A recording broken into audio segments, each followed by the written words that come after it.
Okay, let's unpack this. When we talk about the true foundational origin story of science, the typical timeline tends to jump rapidly, doesn't it? It really does. We often hear about the philosophers of the Hellenistic world, Hmm.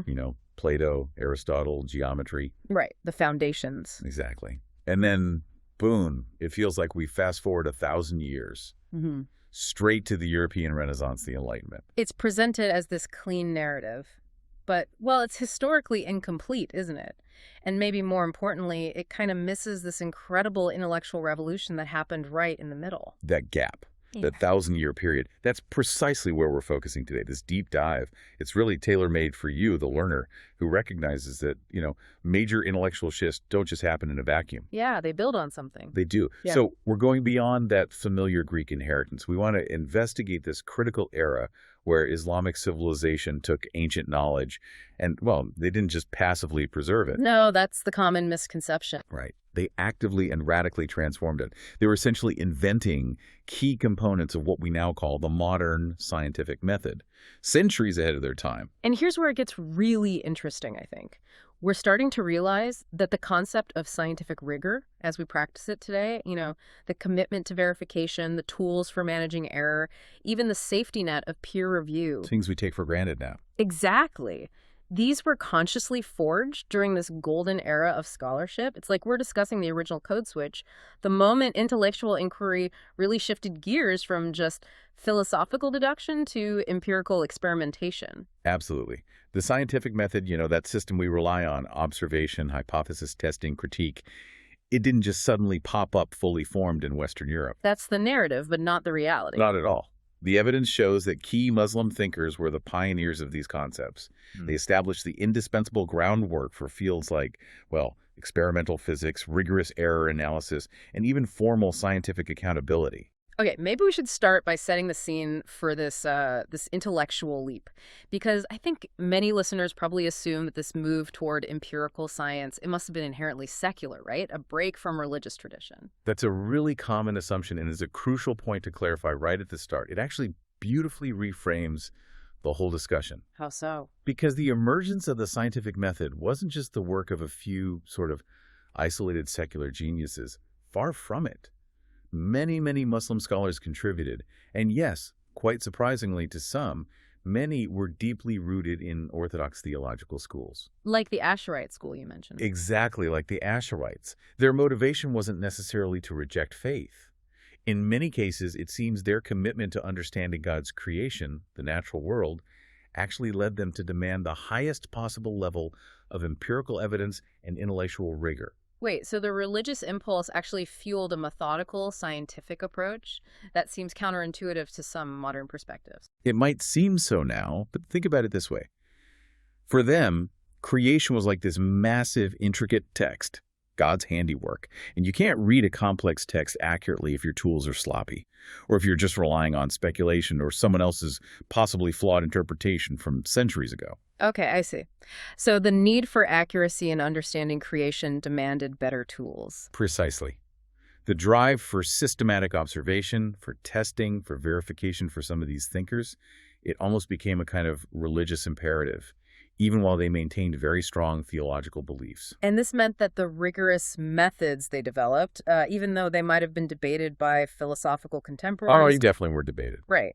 But these methods eventually gained prominence and influence. Yes, over time they did. And crucially, these rigorous methods then influenced the West, sometimes centuries later, well after they were first conceived and refined within the Islamic world. That transmission is a whole other fascinating story. Okay, but let's get to the core intellectual break here. What was the fundamental paradigm shift? What exactly were they moving away from? The core move was a pretty radical departure from the philosophical tradition favored by the Greeks, particularly that heavy reliance on purely syllogistic and deductive reasoning, the kind championed by Aristotle, for instance. Okay, let's clarify that for the listener. What's the risk, scientifically speaking, of relying purely on deduction? Well, deduction is logically powerful. If your premises are true, your conclusion must be true. It works perfectly in fields like pure logic or, mathematics. Yeah. However, when you apply it to the natural world, there's a catch. An argument can be perfectly logically sound, but still completely untrue in physical reality if your initial premises, your starting assumptions about how the world works, are flawed. Or maybe they're just accepted based on authority, not observation. Right, like the example you gave earlier. If your premise is that the eye emits rays to see, which was the prevailing Greek idea. Exactly. You start with that premise, you can build all sorts of complex, logically consistent deductions about vision. But they'll never actually match physical reality, because the starting point is just wrong. So the Muslim scholars looked at this and said, essentially, that's not good enough. We need proof. We need verification. Precisely. They introduced this absolute necessity of verification through empirical experimentation. It wasn't enough anymore for an idea to just sound logical or be backed by some ancient authority figure. It had to be tested, measured, observed, reproduced in the actual observable world. That demand for testability, that feels like the revolutionary step, the thing that really defines modern science. It absolutely is. And that brings us directly to the figure many historians credit with really pioneering the application of this modern experimental method, especially in physics, Ibn al-Haytham. Al-Haytham, as he's often known in the West. That's right. Tell us about the profound shift he executed. This was what, around the 11th century? Yes, Ibn al-Haytham lived from roughly 965 to 1040. And he's widely recognized, as you said, as the pioneer of the modern scientific method. His whole career was really focused on rigorous investigation, and he fundamentally transformed the entire field of optics. And optics before him, largely thanks to the Greeks, it was mostly theoretical, wasn't it? Primarily philosophical deduction. Absolutely. The Greek tradition, specifically the theory of visual rays you mentioned, put forward by scholars like Euclid and Ptolemy. It basically said vision happens because the eye shoots out rays that hit the object. Logical in its own way, perhaps, but abstract. Not really based on empirical testing. Exactly. It was non-empirical. So Al-Haytham didn't just, slightly improve optics. He changed the entire game, the whole way of thinking about light and vision. He really did. He fundamentally changed the very meaning of the term optics. He established the norms, the protocols, the explicit methodology for the whole field. He moved it decisively into the realm of experimental physics. And his revolutionary finding was the intromission theory, the idea that light travels from the object to the eye. Correct. The exact opposite of the Greek emission theory. Light comes into the eye, rather than the eye emitting rays outwards. Okay, but proving an idea like that, especially back then, it must have required a radically different methodology. How did he actually move away from just speculation and toward real experimental evidence? This is where his genius as a methodologist really comes through. He wasn't content to just assert a theory. He built apparatuses. He designed and carried out systematic, repeatable experiments. For instance, he used what we would now recognize as a camera obscura. A pinhole camera setup. Essentially, yes. A dark room or box with a tiny hole. He used the setup to meticulously study how light actually travels. That's fascinating. So he's using a contained physical instrument to isolate the phenomenon he wants to study. How did that help prove his theory? Well, by using that dark room and letting light enter only through that tiny pinhole, he could demonstrate something crucial. Using geometry and careful observation, he showed that light travels in straight lines. And he showed that light rays from different sources, say multiple candles outside the box, they cross at the pinhole and form an inverted image on the surface inside, but they don't interfere with each other. They travel independently. Ah, so the light must be coming from the candles through the pinhole and to the surface, not originating from the observer's eye. Exactly. This systematic manipulation of light in a controlled environment, it provided powerful evidence that light enters the eye. It forced the conclusion that vision is a physical process, something that can be studied, measured, experimented on, not just philosophized about. That emphasis on controlled, repeatable experiments, that's the absolute bedrock of modern scientific inquiry, isn't it? He wasn't just passively observing nature. He was actively forcing nature to answer specific questions in a proto-laboratory setting. Precisely. And that's why many historians consider him the true founder of physics in the modern sense of the word. The level of rigor he applied to optics, demanding that results be reproducible, verifiable, it set an entirely new standard. And apparently, the ideas he advanced were incredibly fertile, anticipating things centuries down the line. That's the claim, yes. Some say his work anticipated new branches of science by as much as 6 centuries. Because his work wasn't just results, it formalized this deep experimental tradition. a tradition that demanded the scientists subject their own findings to critical examination and testing. Right. It wasn't just about being right, but about proving it rigorously. We have a brilliant, detailed example of how he applied this combined method observation, math, experiment to understand the physics of light passing through the atmosphere. How did he explain something that, well, we all sort of experience but maybe don't understand? Ah, yes, this is a perfect illustration of his demand for intellectual rigor over just trusting your simple sensory perception. He used systematic observation, of course, to explain fundamental things like reflection and refraction, how light bends when it hits water, for example. Standard optics, basically. Right. But he went further. He contributed specific, testable knowledge about the physics of the environment itself, particularly how the Earth's atmosphere decreases in density the higher up you go. He was essentially mapping the physics of the air. Okay, so he established that the atmosphere isn't uniform, and he uses this model to explain why stars look like they're in a slightly different place than they actually are. Exactly. He demonstrated, using his understanding of refraction, that light coming from a star travels along a curvilinear path, a bent path, as it passes down through these atmospheric layers of changing density. Because light bends when it goes from less dense to more dense medium. Precisely. It refracts at each layer. However, the human mind, maybe through millennia of evolutionary conditioning, it just assumes that the ray of light travels in a straight line from the object to the eye. So our brains are basically being fooled by the physics of the atmosphere. Systematically fooled, yes. The physical reality is bent light. The cognitive assumption, our perception, is of straight light. And the result of this mismatch is that distant objects, like stars or planets near the horizon, appear nearer the zenith, the point directly overhead, than they actually are in reality. Wow. His explanation really showed the power of combining observation, advanced mathematics, and that experimental rigor to reach a conclusion that actually contradicts our simple visual intuition. It's a profoundly challenging idea, especially for the common person at the time. Imagine telling people, don't just trust your eyes. Trust this mathematical model derived from experiments. It was radical, and it set a powerful standard. When there's a conflict, the rigorous physical evidence, the experimental data, has to win out over simple sensory perception or assumption. And we know this work had a direct legacy, right? It wasn't lost. No, absolutely not.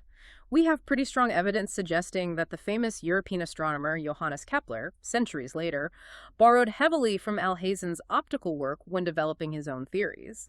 It underscores that profound, though sometimes uncredited, influence of Al-Haytham's experimental findings on subsequent European science. Okay, so Ibn al-Haytham establishes this foundational method, the need for empirical proof, especially in physics. But there's another challenge, right? A challenge recognized by his near contemporary, Abu Rahan al-Biruni. Which is? Well, having a flawless method is great, but it's kind of useless if your measurements, your data collection are sloppy or unreliable. Al-Biruni steps in and introduces something absolutely indispensable to modern science: error analysis. Al-Biruni, another giant of this era. An absolute intellectual powerhouse. He lived from 973 to 1048.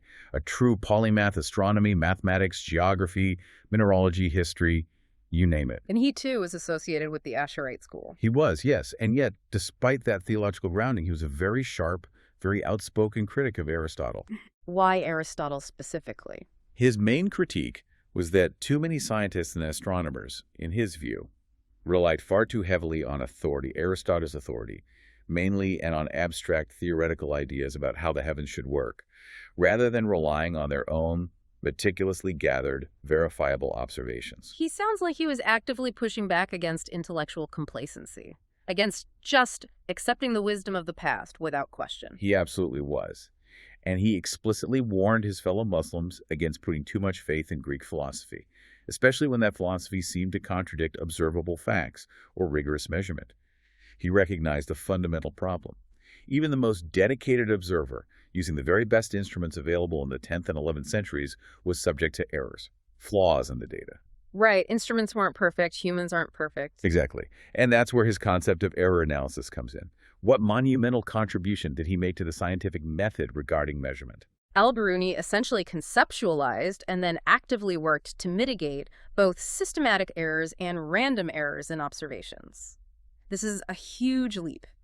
It moves beyond just noting down results. It's about recognizing the limitations inherent in the very act of measuring and then finding mathematical ways to deal with those limits. Okay, let's break those down for the listener in the context of the 10th century. What would a systematic error look like for someone like Al-Biruni? A systematic error is one that's predictable or repeatable, often due to the instrument or the setup. For Al-Biruni, who worked with complex trigonometric tables and delicate, often small astronomical instruments like astrolabes, Right. a systematic error could be something like a scale on an instrument being slightly miscalibrated, or maybe an instrument that consistently expands or contracts a tiny bit with temperature changes, throwing off readings in a predictable way, or even a repeated bias in how someone reads an angle. So flaws built into the system. Exactly. He recognized that using small instruments where tiny errors can accumulate, and then adding those errors up through complex calculations, like when he calculated the Earth's circumference with remarkable accuracy, could dramatically diminish the reliability of the final result. He was acutely aware of these inherent built-in inaccuracies. Okay, that's systematic error. Then there's the human element, which you mentioned, what we now often call random error. Yes, he also noted the unreliability of random errors. These are the unpredictable fluctuations. And he specifically highlighted the influence of idiosyncratic qualities, basically, personal observer bias on astronomical observation. Give us an example. Okay, think about trying to record the exact moment a star crosses the meridian line in the sky. Two different observers, even using the same instrument, might record slightly different times. Why?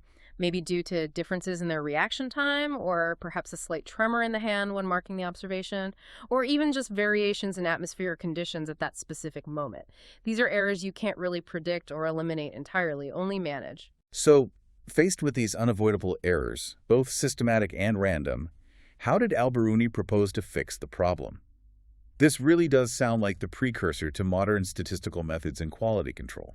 It absolutely is. His remedy was, on the surface, deceptively simple, but methodologically profound. He advocated to take multiple, repeated observations of the same phenomenon. Don't rely on just one measurement. Okay, get more data. Yes, but then critically analyze the results. Look at the range of values, the spread, assess them qualitatively and quantitatively, and use this collection of data points to arrive at what he called a reliable estimate. So instead of picking the one measurement that seems best or fits a theory. Exactly. Or instead of relying on a single, potentially flawed data point, which frankly the Greeks were often content to do if it fit their deductive argument, Al-Biruni advocated for something like a mean value or a median. He intuitively understood, or perhaps mathematically demonstrated, that random errors tend to cancel each other out over a series of trials. This is fundamental error management, formalized 1,000 years ago. Wow. And this intense focus on empirical evidence, on measurable data, on managing uncertainty. It led him, much like Ibn al-Haytham, to formally separate scientific inquiry from the broader category of philosophy. Yes, that separation was intellectually vital for progress. He argued quite strongly that the empirical scientific endeavor, which he largely saw through the lens of mathematics and physics, needed to stand on its own. It had to be separate from speculative metaphysics or purely philosophical reasoning. Why was that separation so important? Because he saw the scientist, the mathematician, the careful observer, as the most reliable source of evidence about the natural world. Why? Precisely because their claims could be tested, measured, verified, or refuted, regardless of whatever overarching philosophical framework someone might prefer. This structural, almost disciplinary decision allowed science to proceed based primarily on observation and data integrity. Yet, like Ibn al-Haytham, he managed to maintain this intellectual autonomy for science while still holding strong theological convictions himself. Absolutely. Al-Biruni was apparently quite clear on this. He wrote explicitly that, in his view, the Quran does not interfere with the business of science, and science does not infringe on the realm of religion. He saw the domains as distinct, operating under different rules, but ultimately compatible and mutually respectful. This allowed for total freedom and rigor within the scientific sphere, as he defined it. Okay, let's touch on some specific moments of incredible foresight in Al-Biruni's work, because it seems his methodological rigor allowed him to anticipate ideas that wouldn't fully bloom until much later, in physics and even natural history. Let's start with mechanics and gravity. Right. His work in mechanics was apparently highly advanced for his time. He used sophisticated mathematical methods, things involving ratios, even techniques that sound like early infinitesimal calculus to analyze physical forces. Infinitesimal techniques, that's pretty advanced. It is. And crucially, he generalized Archimedes' theory of the lever. He didn't just treat it as a simple tool for moving objects. His mathematical generalization led him towards conceptualizing what he called the science of gravity.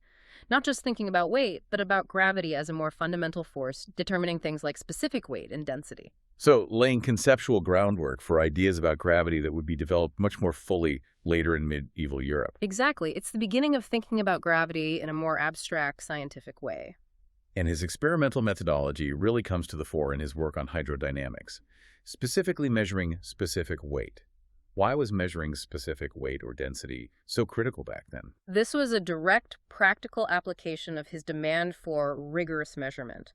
He, along with another scholar named Alcazini, developed numerous, very fine experimental methods for determining specific weight, essentially, the density of a substance compared to an equal volume of water. How did they do it? Using specialized hydrostatic balances and meticulous weighing techniques, they could measure the buoyancy of an object very precisely. And why was this revolutionary? What was the application? Well, think about trade and metallurgy. This allowed scientists and potentially merchants or rulers to test the purity of materials, especially precious metals like gold and silver. By accurately measuring the specific weight of an object, you could determine if it was pure gold or if it had been adulterated with a cheaper, less dense metal. So it's a massive step in quality control, rooted directly in scientific principle and precise measurement. It absolutely is. It really showcases the sophisticated application of these rigorous experimental methods to medieval science, moving from abstract theory to immediate, verifiable, even economic applications. Okay, now for perhaps the most surprising example, the one that feels incredibly modern, his discussion of nature's selection in the context of natural history. What exactly did he observe or write about? This is truly striking. Al-Biruni commented on what he explicitly termed nature's selection in a passage where he was discussing the balance and economy of the natural world. He used some powerful analogies to illustrate his point. Like what? He said, look at an agriculturist. What do? They select the best grain, the plumpest seeds, for planting next year's crop. They prune their trees, cutting away the weak or diseased branches to promote health and yield in the stronger ones. They actively select for beneficial traits and eliminate detrimental ones. Okay, so that's artificial selection, Yeah. human-driven cultivation. How did he connect that to nature? Precisely. He argued that nature itself operates in a very similar way, just on a much grander scale and over longer time spans. He proposed that nature inherently sustains beneficial conditions and traits, while it eliminates detrimental ones. This prevents, in his words, the exhaustion of the economy of nature by constantly, implicitly optimizing life for its environment. Wow. He's describing a process of natural management or optimization driven by environmental pressures that eliminate the detrimental. That sounds incredibly resonant with the core mechanisms of evolutionary theory, doesn't it? Long before Darwin and Wallace formalized it centuries later. The language is astonishingly similar in concept. He recognized optimization and survival mechanisms driven by the environment based purely on his empirical observation of agriculture and the natural world. It's a remarkable piece of intellectual foresight. Hmm.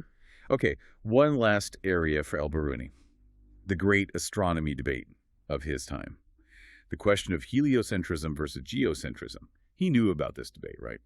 He discussed Abu Sa'id al-Sizi's heliocentric astrolabe. Yes, he was aware of this astrolabe, which was designed based on the controversial idea that the Earth itself moves around the sun. And given his critical stance towards unquestioned authority, did he just dismiss this radical idea out of hand? Or embrace it? Neither, really. And this is where his methodological rigor shines again.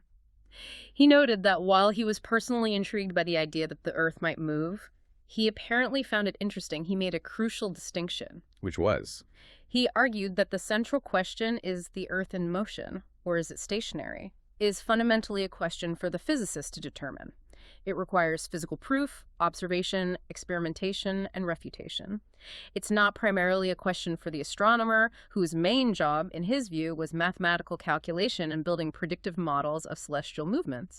So he separated the mathematical feasibility of a model, like a heliocentric one, from the physical reality, which must be proven by empirical evidence. That's a very sophisticated distinction. Extremely. He's saying, show me the physical proof. Essentially applying the same rigorous standard Ibn al-Haytham applied to optics. Don't just accept a model because it's mathematically elegant or intriguing. What a profound methodological legacy from these two giants. You have al-Haytham establishing the necessity of the experimental method, separating physics from philosophy. Then al-Biruni comes along and establishes the critical tools of measurement, data integrity, and error management.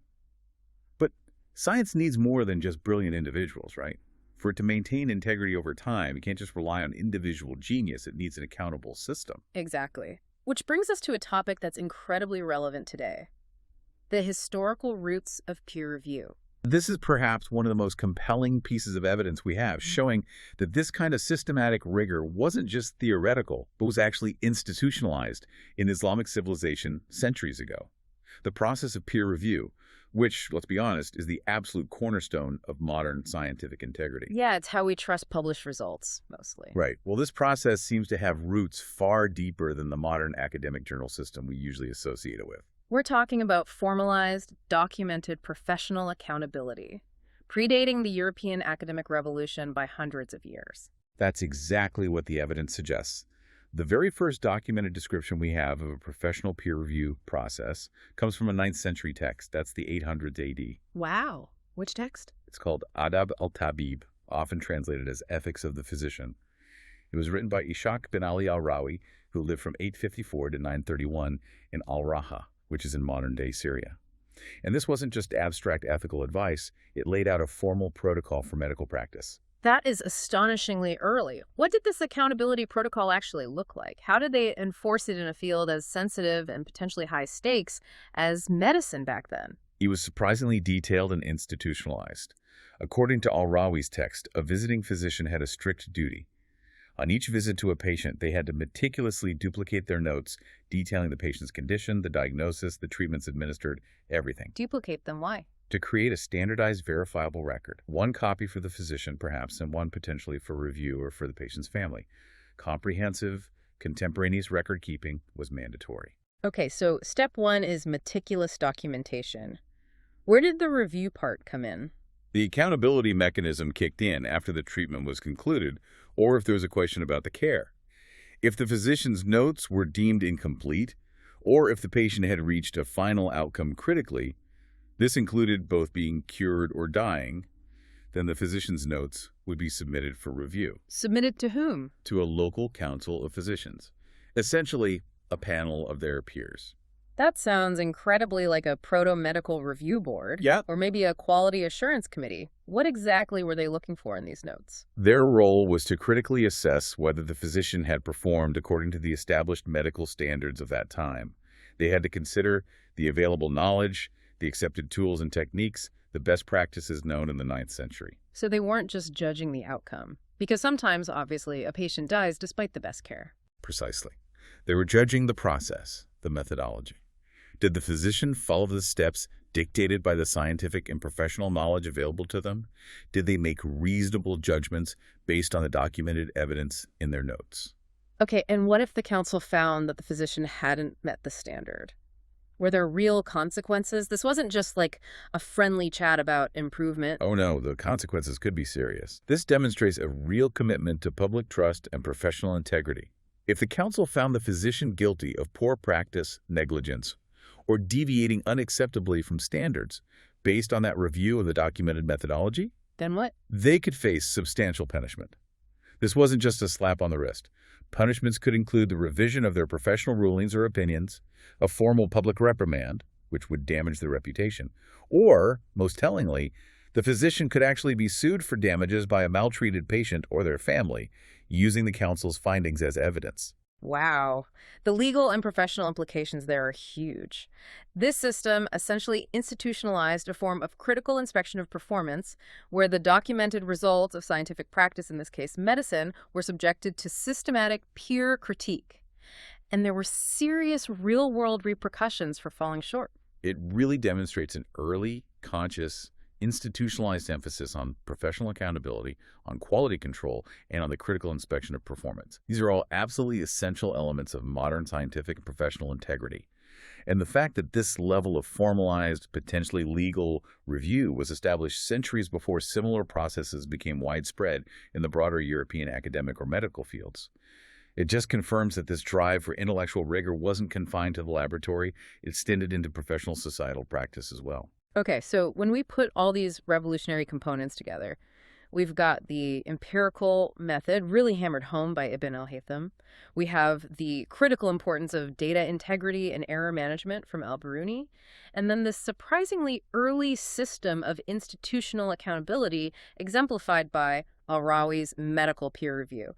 What does this all mean for our big picture understanding of the history of science? Well, it certainly means that the traditional narrative that leaps from speculative Greek philosophy straight to modern experimental science happening suddenly in Europe is seriously incomplete. It wasn't a sudden magical leap at all. No, it was a much more gradual, although highly intentional evolution, and one that was consciously rooted in the rigorous, systematic, and empirical methods established by these scholars and others like them within Islamic civilization. They made a foundational choice. A choice to do what? A choice to separate empirical science, like physics, from just philosophical theorizing. A choice to prioritize systematic observation, verification, and meticulous measurement.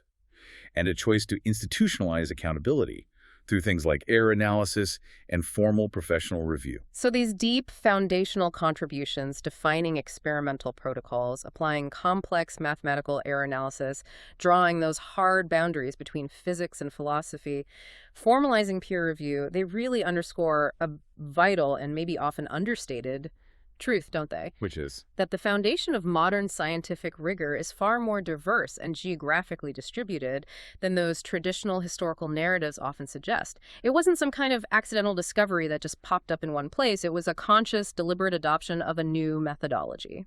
A methodology rooted entirely in systematic evidence and experimentation, developed and refined over centuries. Absolutely. And that leads us maybe to a final provocative thought for you, the listener, to consider as you digest all this history. Okay, leave us with something to chew on. Think about this.